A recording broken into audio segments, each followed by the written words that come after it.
J'ai fraîchement reçu un adaptateur AliExpress qui fait Parkside vers Bosch. Et nous allons l'analyser ensemble et voir un petit peu ce que ça vaut. Et en tout cas, déjà, ce qui est sûr, c'est qu'on va l'ouvrir. Avant de l'ouvrir, on va le tester sur un outil. On va prendre une batterie Bosch. Alors, déjà, ça rentre mal. Alors, pourtant, c'est bien du Bosch. Alors, voilà. Ça rentre, c'est moi qui l'ai mal emboîté. Avec un outil Parkside. Ça s'emboîte bien, nickel. Ça fonctionne. Déjà, c'est ce qu'on lui demande. Par contre, à la différence des adaptateurs qui sont imprimés en 3D, là, c'est de l'ABS moulé. Et là, niveau qualité de fabrication, là, on a quelque chose de vraiment très, très propre. Maintenant, on va l'ouvrir et on va regarder comme c'est fait à l'intérieur.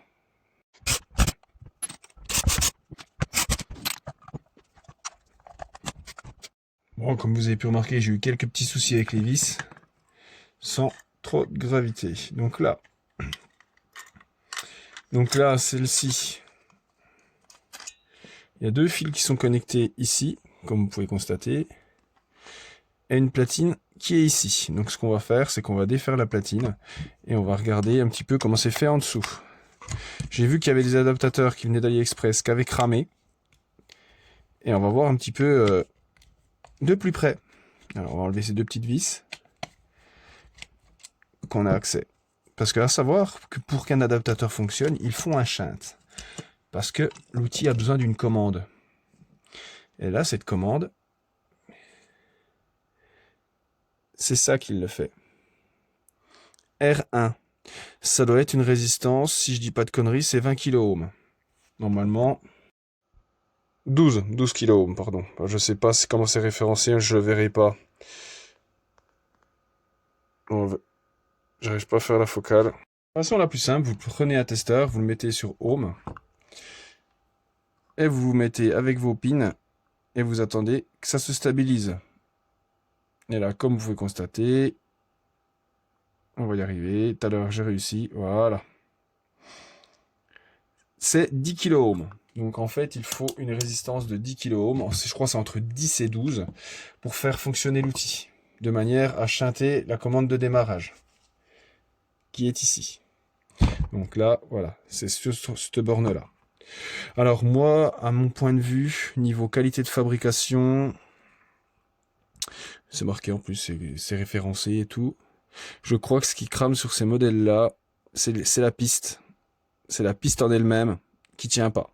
Il faudrait que le fil plus, il aille directement sur la borne, au lieu de passer de ici à ici par une petite piste qui est là, puis qui est pas terrible. Pour solidifier la chose, il faudrait vraiment le raccorder en direct, et le moins le raccorder direct ici. Là, ici à ici. Je sais pas pourquoi ils l'ont pas fait, parce que il y a aucune raison. Donc, vous savez quoi? Ben, on va le faire. Alors, ce que je vais faire, c'est que je vais étamer ici. Voilà. Étamer un petit coup là. Je vais en remettre ici. Voilà. Et là, on va mettre un petit bout de fil. J'ai soudé un premier fil, maintenant je vais mettre le deuxième. Voilà, le deuxième fil est mis, maintenant on n'a plus qu'à le remonter.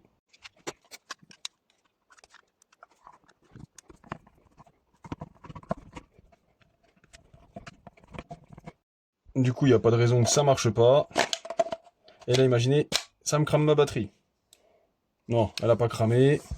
Maintenant, on va remettre l'outil. Allez, c'est parti. Attention.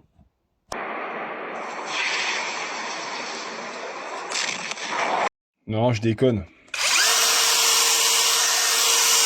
Et là, du coup, l'adaptateur sera beaucoup plus costaud.